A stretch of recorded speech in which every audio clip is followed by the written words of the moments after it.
2 मुट्ठी तंदुल पान करके इस ब्राह्मण को 2 लोग का राजा बना दिया। अब खाए मुट्ठी तीसरू अबनाथो कहानी दुबासती आस विचारी।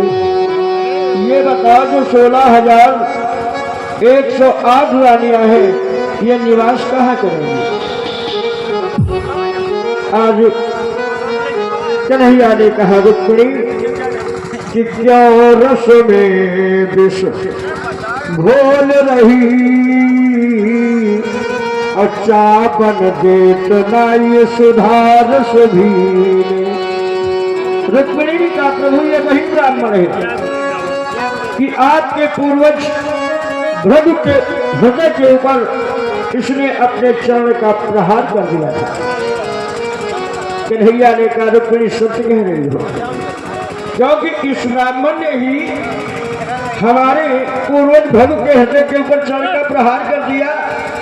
लेकिन क्या भूल गई रुक्मिणी, यही ब्राह्मण तुम्हारी पत्रिका लेकर मेरे पास लाया होता तो आज के दिन तुम्हें शिशुपाल के यहाँ जीवन यापन करना पड़ता। रुक्मिणी निरंतर हो गई। आज प्रेमी सज्जनों सायंकाल का समय है। भगवान ने विश्वकर्मा को बुलाया और कहा जाओ इसी द्वारकापुरी के समान सुदामापुरी का निर्माण कर दिया। आज जाकर के विश्वकर्मा ने द्वारकापुरी के समान सुदामापुरी का निर्माण किया। वहां से वापस आता है, प्रातः काल हो गया। सुदामा जी ने कहा मित्र मैं चलना चाहता हूं। तो आज देखिए कन्हैया सुदामा जी को भेजने के लिए जा रहे हैं, लेकिन भगवान ने कहकर नहीं करके बताया है कि हर मानव को चाहिए कि ब्राह्मण की चलकर विदाई अवश्य करना चाहिए। लेकिन आजकल ऐसा नहीं हो पाता ना, आजकल ऐसा हो नहीं पाता। जब कथा को करना होगा तो उठाए खाना पंडित जी का खाली है कि नहीं, उनका तारीख हमारी याद है कि नहीं। अब तो भैया कौन तारीख है कल का भूलिए। और जरा ध्यान देना विदाई का जब समय आता है आचार्य की, तब क्या करते हैं लोग? आचार्य लोग गलती आचार्य लोग तो नहीं है। आचार्य लोग पहले है मोटरसाइकिल पर बैठ के दूध मुट्ठा पकड़े थे।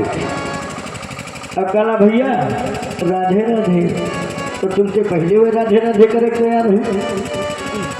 कहने का भाव ये है कि यद्यपि ब्राह्मण की चल करके विदाई करना चाहिए। और जरा ध्यान देना ब्राह्मण को भेजने के लिए आज कन्हैया जा रहे हैं। सुदामा जी ने सोचा हो सकता है कन्हैया के हाथ में ही कुछ हो, फिर भी हमारा कल्याण हो जाएगा, क्योंकि हाथ तो पीताम्बर में छिपे हुए थे। सुदामा जी ने सोचा कहीं पर देख लिया जाए हाथों में क्या है। तो एक जगह 2 मार्ग निकले तो सुदामा जी ने सोचा अच्छा अवसर है। सुदामा जी ने कहा मित्र ये मार्ग कहाँ को चला गया? कन्हैया ने कहा देखो है कुछ नहीं, ये मार्ग फला जगह चला गया। और मित्र ये मार्ग कहा देखो है इसमें भी कुछ नहीं। सुदामा जी ने कहा मित्र अब तुम यहीं से वापस चले जाओ, मैं स्वयं चला जाऊंगा। आज कन्हैया वहां से वापस आते हैं। प्रेमी सज्जनों सुदामा जी आज मार्ग तय करते हुए अपने नगर के समीप में पहुंच गए। लेकिन जरा ध्यान देना सुदामा जी भ्रमित हो गए।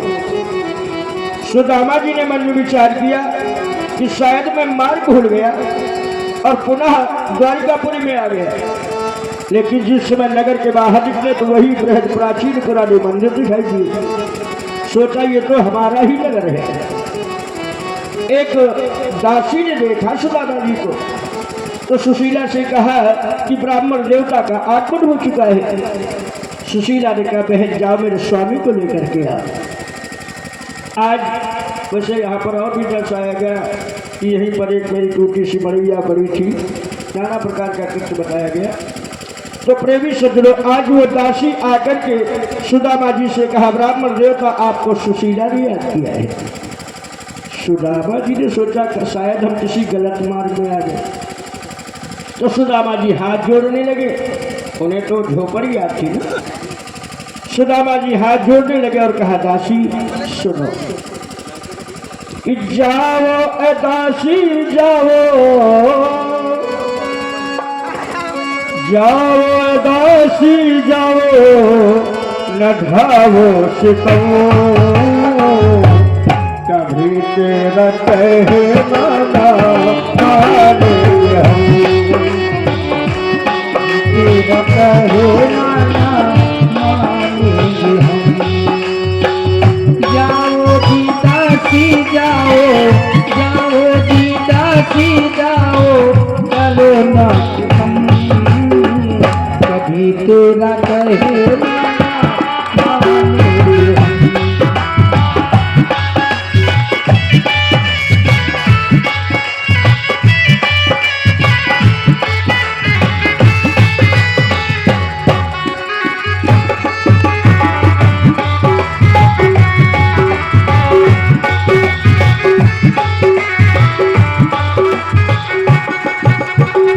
जाओ ए दासी जाओ, जल्दी से जाओ, ब्राह्मण खड़ा है इसे ना सताओ।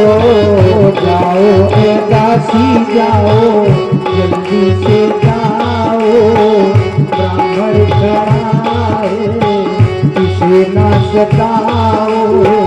जाओ ए दासी जाओ, जाओ ए दासी जाओ, न ढाओ सितमो, कभी तेरा कहना मानेंगे हम।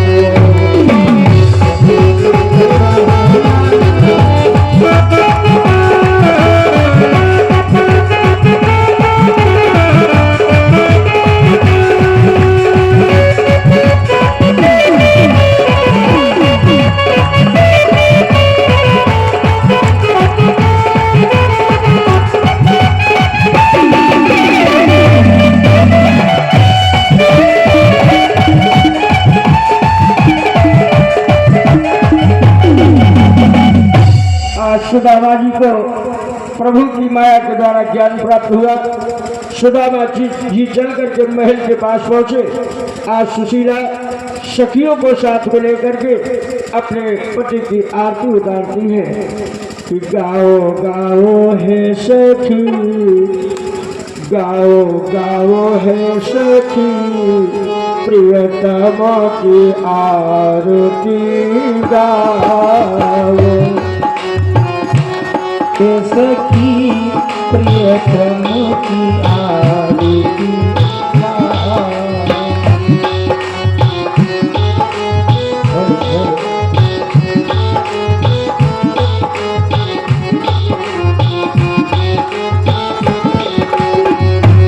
गाओ गाओ री सखी, गाओ गाओ री सखी, प्रियतम की आरती गाओ।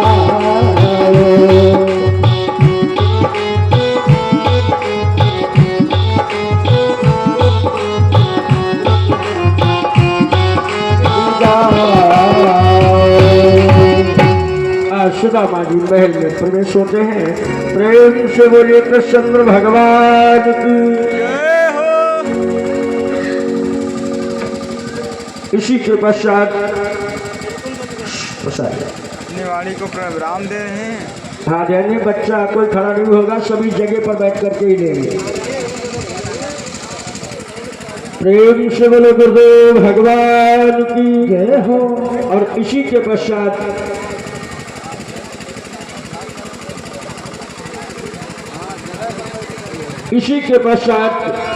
शुक्लदेव जी की विदाई होती है।